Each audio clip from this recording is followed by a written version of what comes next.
Hello my dear viewers, আজকে আমরা breathing and exchange of gases পড়ব এনসিইআরটির বই থেকে।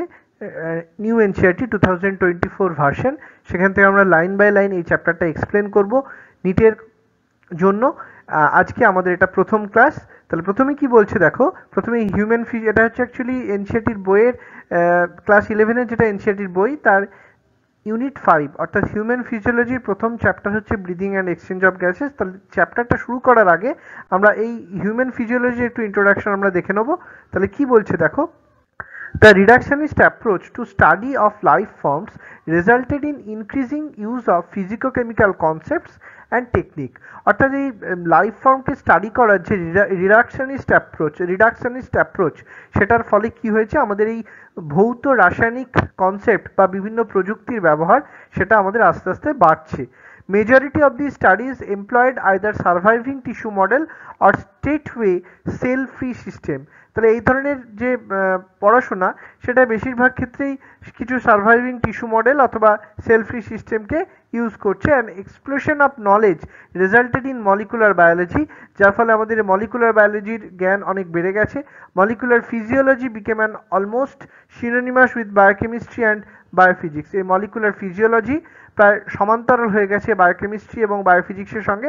However it is now being increasingly realized that neither a purely organismic approach nor a purely reductionist molecular approach would reveal the truth about biological processes or living phenomena। যদিও এটা খুব সহজভাবেই আস্তে আস্তে ভালোভাবে আরও বোঝা যাচ্ছে যত দিন যাচ্ছে যে শুধুমাত্র অর্গানিজমিক অ্যাপ্রোচ অথবা পিওরলি রিডাকশনিস্ট অ্যাপ্রোচ মানে মলিকুলার অ্যাপ্রোচ, হ্যাঁ, এরা কেউই কিন্তু সঠিকভাবে বায়োলজিক্যাল প্রসেসকে বা লিভিং ফেনোমেনাকে ব্যাখ্যা করতে পারবে না। সিস্টেমস বায়োলজি মানে বোথ অর্গানিজমিক অ্যাপ্রোচ এবং তোমার মলিকুলার অ্যাপ্রোচ দুটোকে একসঙ্গে আসতে হবে। Systems biology make us believe that all living phenomena are emergent properties due to interaction among components of the system under study. তাহলে যে সমস্ত সিস্টেমকে আমরা স্টাডি করছি তাদের যে বিভিন্ন মলিকিউলসের মধ্যে যে তাদের ইন্টারাকশন, হ্যাঁ, এবং সেই ইন্টারাকশনসগুলোই ইন্টারাকশন হবে বিভিন্ন কম্পোনেন্টের মধ্যে এবং সবগুলো মিলে কিন্তু একটা সিস্টেম বায়োলজি তৈরি হবে। Regulatory network of molecules, supramolecular assemblies, cells, tissues, organisms, and indeed populations and communities each create emergent property. In this chapter, under this unit, major human physiological processes like exchange of gases, blood circulation, locomotion, and movement are described in cellular and molecular terms. The last two chapters point to the coordination and regulation of body events at the organismic level। তাহলে এই চ্যাপ্টারে আমরা কি কি পড়বো, প্রথম হচ্ছে breathing and exchange of gases, 2 নম্বর হলো body fluids and circulation, 3rd excretory products and their elimination, 4th হচ্ছে লোকোমোশন অ্যান্ড মুভমেন্ট। এই চারটে চ্যাপ্টার। আর লাস্ট দুটো হচ্ছে নিউট্রাল কন্ট্রোল অ্যান্ড কোঅর্ডিনেশন আর কেমিক্যাল কন্ট্রোল অ্যান্ড ইন্টিগ্রেশন। লাস্টে দুটো হচ্ছে coordination and regulation of body events at the organismic level. আচ্ছা, এখানে আমরা প্রথমে আলফানসো কটির কথা জেনে নিই। He was a Italian anatomist, was born in 1822। Corti began his scientific career studying the cardiovascular systems of reptiles. এর সায়েন্টিফিক কেরিয়ারটা শুরু হয়েছিল এই রেপটাইলসের কার্ডিওভাস্কুলার সিস্টেমকে স্টাডি করার মধ্যে দিয়ে। Later he turn his attention to the mammalian auditory system. পরবর্তীকালে তার যে ধ্যান ধারণা সেটা আস্তে আস্তে শিফট করে গেছিল ম্যামিলিয়ান অডিটরি সিস্টেম অর্থাৎ যে স্তন্যপায়ী প্রাণীদের শ্রবণেন্দ্রিয়ের দিকে আস্তে আস্তে শিফট করে গেছিল। In 1851 he published a paper describing a structure located on the basilar membrane of the cochlea containing hair cells। তাহলে না 1851-এ তিনি একটা পেপার পাবলিশ করলেন এবং দেখালেন যে আমাদের যে কানের ভেতরে যে ককলিয়া আছে যেটা কন্টেনিং হেয়ার সেলস, তার মধ্যে কিছু ব্যাসিলার মেমব্রেন রয়েছে এবং তার মধ্যে একটা স্ট্রাকচার আছে that convert sound vibration into nerve impulses, যেগুলো সাউন্ড ভাইব্রেশনকে নার্ভ ইম্পালসে কনভার্ট করে। এই স্ট্রাকচারটার নাম আমরা বলবো অর্গান অফ কার্টি। তাহলে অর্গান অফ কার্টির কি কাজ, সাউন্ড ভাইব্রেশনটাকে নার্ভ ইম্পালসে কনভার্ট করা। তাহলে Alfonso Corti was died in the year 1888। 1888-এ আলফানসো কটি মারা যান। আমরা শুরু করি breathing and exchange of gases.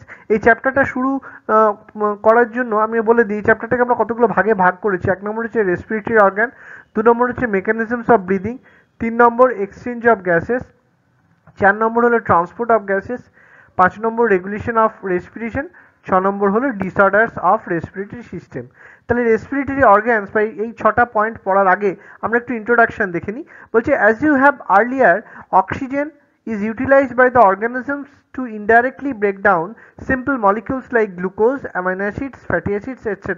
to derive energy to perform various activities. আমাদের বডির ভেতরের বিভিন্ন শারীরবৃত্তীয় কার্যাবলীকে চালনা করার জন্য যে শক্তির প্রয়োজন হয়, সেই শক্তিটা আমরা কোথা থেকে পাই? সেটা পাই যখন এই অক্সিজেনটাকে অর্গানিজমরা ইউটিলাইজ করে বিভিন্ন সিম্পল মলিকিউল যেমন গ্লুকোজ, অ্যামাইনো অ্যাসিড বা ফ্যাটি অ্যাসিড এগুলোকে ব্রেকডাউন করানোর জন্য। Carbon dioxide which is harmful is also released during the above catabolic reactions. এই যে উপরে যে ক্যাটাবলিক রিয়াকশনসগুলো হয় অর্থাৎ গ্লুকোজ, অ্যামাইনো অ্যাসিড বা ফ্যাটি অ্যাসিডের ব্রেকডাউন যখন হচ্ছে অক্সিজেনের সঙ্গে রিয়াকশনের ফলে তখন কার্বন ডাইঅক্সাইড তৈরি হয়। যদিও কার্বন ডাইঅক্সাইড একটা ক্ষতিকারক গ্যাস, তবুও কিন্তু এই ক্যাটাবলিক রিয়াকশনে কার্বন ডাইঅক্সাইড রিলিজ হয়। It is therefore evident that oxygen has to be continuously provided to the cells. এবং এটা আমরা জানি, এটা প্রমাণিত যে আমাদের বডির প্রত্যেকটা কোষের মধ্যে অক্সিজেন সাপ্লাই হচ্ছে and CO2 produced by the cells have to be released out, এবং প্রত্যেকটা কোষ থেকে কার্বন ডাইঅক্সাইড তৈরি হচ্ছে সেগুলোও আমাদের বাইরে বেরিয়ে আসছে। This process of exchange of oxygen from the atmosphere with CO2 produced by the cells is called breathing. তাহলে এই যে অক্সিজেনের যে এক্সচেঞ্জ প্রসেস, অ্যাটমসফিয়ার থেকে যে আমরা অক্সিজেনটাকে এক্সচেঞ্জ করছি এবং যে কার্বন ডাইঅক্সাইড বেরোচ্ছে আমাদের সেল থেকে তার বিনিময়ে, হ্যাঁ, সেটা এই প্রসেসটাকে আমরা বলবো ব্রিদিং এবং কমনলি নোন অ্যাজ রেসপিরেশন। এটাকে রেসপিরেশনও বলা হয়। Place your hands on your chest, হ্যাঁ, you can feel the chest moving up and down. তুমি যদি তোমার হাতটাকে চেস্টের উপরে রাখো তাহলে ফিল করতে পারবে যে চেস্টটা আপ ডাউন করছে। You know that it is due to breathing, অর্থাৎ এটা হচ্ছে ব্রিদিং এর জন্যই হয়। How do we breathe? আমরা কিভাবে ব্রিথ করি? The respiratory organs and the mechanisms of breathing are described in the following sections of this chapter. তাহলে আমরা দেখতে পাচ্ছি রেসপিরেটরি অর্গান বা এই যে মেকানিজম অফ ব্রিদিং যেটা আছে সেটা আমাদের এখানে নিচে ডেসক্রাইব করা আছে। তাহলে কি বলছি আমরা? রেসপিরেটরি অর্গানটা আমরা ভালো করে দেখি। Mechanisms of breathing vary among different groups of animals depending mainly on their habitats and level of organization. এই যে ব্রিদিং এর যে মেকানিজম সেটা আমাদের বিভিন্ন গ্রুপের অ্যানিমালদের মধ্যে ভ্যারি করছে, depending mainly on their habitats and level of organization, এবং সেটাই মানে তাদের অ্যানিম্যালরা কোন হ্যাবিট্যাটে আছে বা তাদের বডির লেভেল অফ অর্গানাইজেশন কেমন তার উপর বেস করে কিন্তু মেকানিজম অফ ব্রিদিংটা ডিফারেন্ট গ্রুপ অফ অ্যানিমালদের ক্ষেত্রে ভ্যারি করে যায়। Lower invertebrates like sponge, coelomates, flatworms, etc. exchange oxygen with CO2 by simple diffusion over their entire body surface. Lower invertebrate যারা যেমন স্পঞ্জ, সিলেন্টারেট, ফ্ল্যাটওয়ার্ম, এরা কি করে? অক্সিজেনকে কার্বন ডাইঅক্সাইডের সঙ্গে এক্সচেঞ্জ করে সিম্পল ডিফিউশনের মাধ্যমে বডি সারফেস দিয়ে সিম্পল ডিফিউশন বা দেহতল দিয়ে সম্পূর্ণ ব্যাপন পদ্ধতিতে এরা অক্সিজেনের বিনিময়ে কার্বন ডাইঅক্সাইডকে গ্রহণ করে, অর্থাৎ এইভাবেই তারা অক্সিজেন কার্বন ডাইঅক্সাইড এক্সচেঞ্জ করছে। আর্থওয়ার্মস ইউজ দেয়ার ময়েস্ট কিউটিক্যাল, হ্যাঁ, তাহলে আর্থওয়ার্ম যারা তারা এদের ময়েস্ট কিউটিক্যালটাকে, আর্দ্র যে দেহত্বক সেটাকে ব্যবহার করে। And insects have a network of tubes, এবং ইনসেক্টদের ক্ষেত্রে, পতঙ্গদের ক্ষেত্রে একটা নেটওয়ার্ক অফ টিউব দেখা যায়। একটা টিউব মানে হচ্ছে নালিকার অংশ, নলাকার অংশ, তার একটা জালকাকার একটা সংগঠন দেখতে পাওয়া যায় যেটাকে আমরা ট্র্যাকিয়াল টিউব বলতে পারি, to transport atmospheric air within the body, যার মাধ্যমে এরা অ্যাটমসফেরিক এয়ারকে ট্রান্সপোর্ট করছে আমাদের বডির মধ্যে দিয়ে।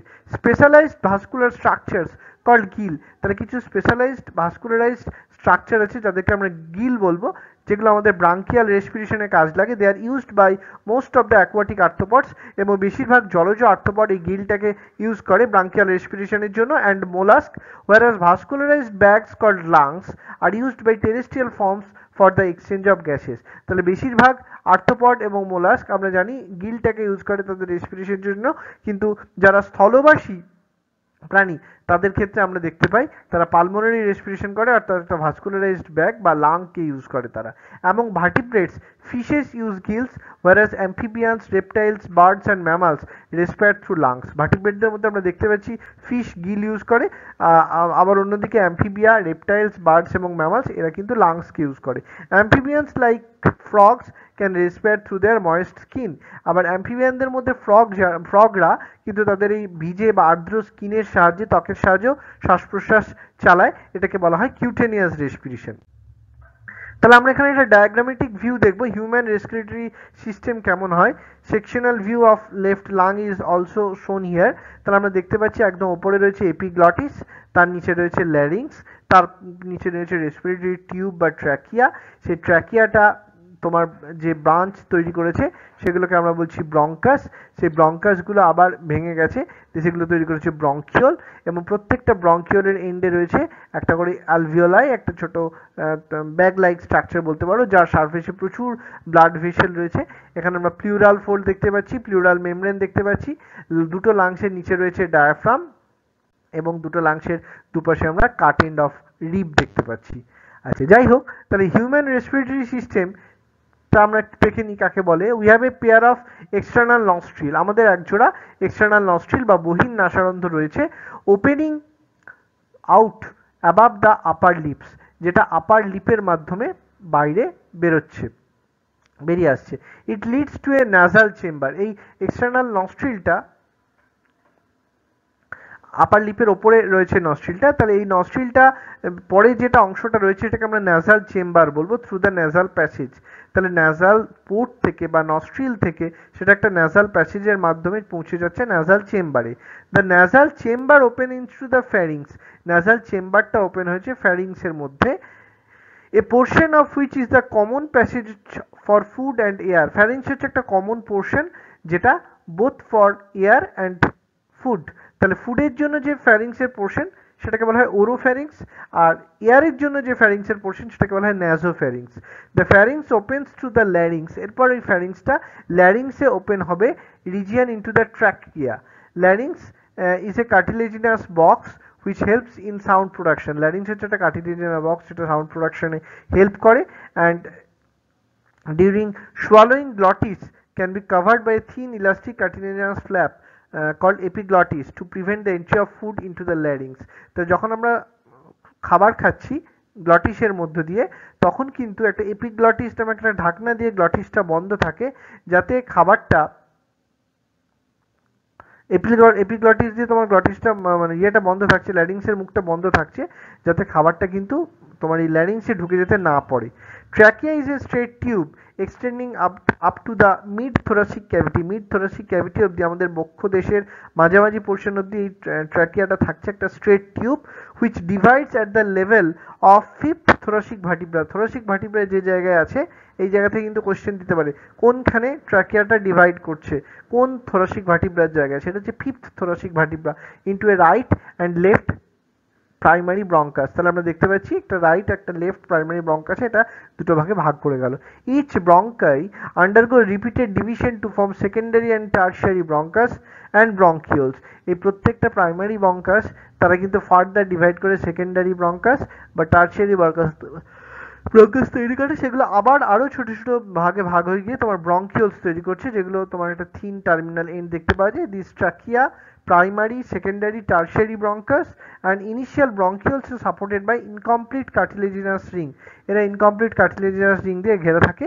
Each terminal bronchioles give rise to a number of very thin irregular wall vascularized structure. প্রত্যেকটা এই টার্মিনাল ব্রঙ্কিওলের শেষ প্রান্তে রয়েছে একটা ইরেগুলার ওয়াল ভাস্কুলারাইজড ব্যাগ লাইক স্ট্রাকচার, যাকে অ্যালভিওলাই বলে। The branching network of bronchioles and alveoli comprise the lungs. এই যে ব্রাঞ্চিং নেটওয়ার্ক ব্রঙ্কিওলস এবং অ্যালভিওলাইয়ের যেটা ব্রাঞ্চিং নেটওয়ার্ক সেটা লাংসটা তৈরি করেছে। We have two lungs which are covered by double layered pleura. এর মধ্যে দুটো লাংস আছে যেখানে ডবল লেয়ার্ড প্লিউরা দেখা যায়, with plural fold between them, তাদের মধ্যে প্লিউরাল ফোল্ড রয়েছে। ইট reduces friction on the lung surface. Lung সারফেসে এটা ফ্রিকশনটাকে রিডিউস করে, এটাই হচ্ছে প্লিউরাল ফোল্ডের মধ্যে যে প্লিউরাল ফ্লুইড আছে তার কাজ। The outer plural membrane is in close contact with the thoracic lining. তাহলে আউটার প্লিউরাল মেমব্রেনটা এই থোরাসিক লাইনিং এর সঙ্গে খুব ক্লোজ কন্ট্যাক্টে আছে, whereas the inner pleural membrane is in contact with the lung surface. inner pleural membrane টা আবার lung surface এর সঙ্গে কন্ট্যাক্টে থাকছে। the part starting with the external nostril up to the terminal bronchioles, তাহলে যে প্রসেসটা এক্সটার্নাল নস্ট্রিল শুরু হয়েছিল এবং টার্মিনাল ব্রঙ্কিওলে শেষ হয়েছে, constitute the conducting part, সেটার মধ্যে রয়েছে conducting part, whereas the alveoli and the ducts from the respiratory or exchange part of the respiratory system। তাহলে alveoli গুলো এবং এই যে ডাক্ট গুলো দেখতে পাওয়া যায় alveolar duct, সেগুলো কিন্তু পার্টিকুলারলি এক্সচেঞ্জ বা রেসপিরেশনে হেল্প করবে।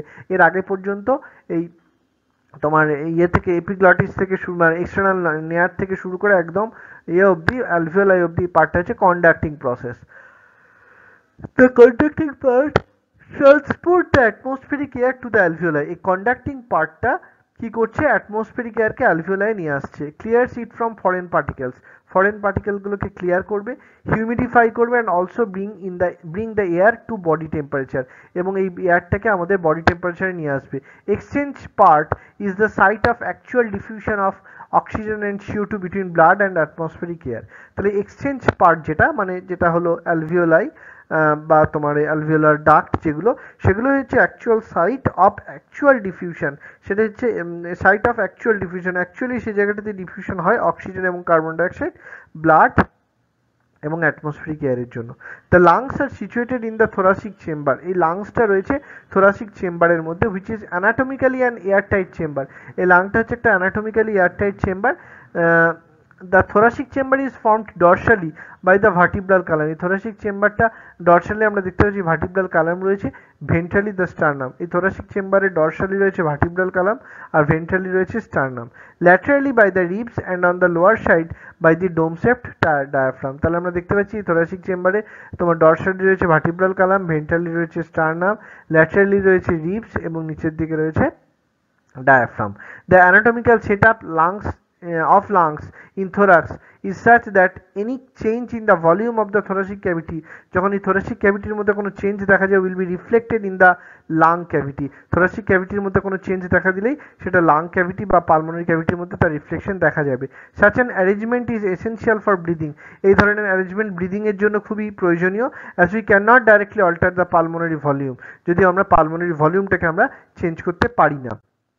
আচ্ছা, তাহলে আমরা দেখি তাহলে respiration actually involves the following steps. কি কি স্টেপ নিয়ে রেসপিরেশন তৈরি হচ্ছে? Breathing or pulmonary ventilation by which atmospheric air is drawn in. Breathing বা পালমোনারি ভেন্টিলেশন যার মাধ্যমে অ্যাটমসফেরিক এয়ার পরিবেশের এয়ারটা ইজ ড্রন ইন ভেতরে আসছে, and carbon dioxide rich alveolar air is released out. Carbon dioxide rich alveolar এয়ারটা বাইরে বেরিয়ে যাচ্ছে, রিলিজড আউট হয়ে যাচ্ছে। তাহলে এটা গেল কন্ডাক্টিং পার্ট। তারপর হচ্ছে diffusion of gases O2 and CO2 across alveolar membrane. তাহলে অ্যালভিওলার মেমব্রেনের মধ্যে এক্সচেঞ্জ প্রসেস শুরু হলো, ডিফিউশন অফ গ্যাসেস হবে, অর্থাৎ বাইরে অক্সিজেনের কনসেন্ট্রেশন বেশি, ভেতরে কম।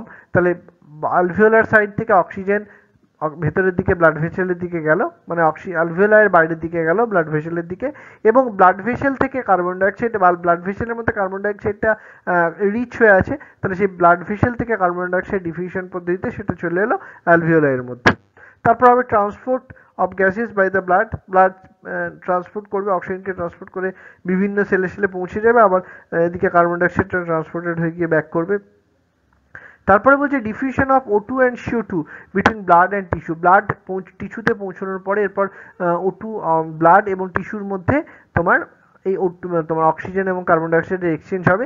Utilisation of oxygen by the cells for catabolic reaction. Catabolic reaction বা উপচিতি বিপাকের জন্য সেলগুলো অক্সিজেনকে ইউটিলাইজ করবে, and resultant release of CO2। Cellular রেসপিরেশনের ফলে যে CO2 তৈরি হয় সেটা আস্তে আস্তে রিলিজ হয়ে আসবে। তাহলে আজকে এতটা অবধি থাকুক। Thank you, all the best. Next ক্লাসে আমরা এর পরের অংশটা পড়ব।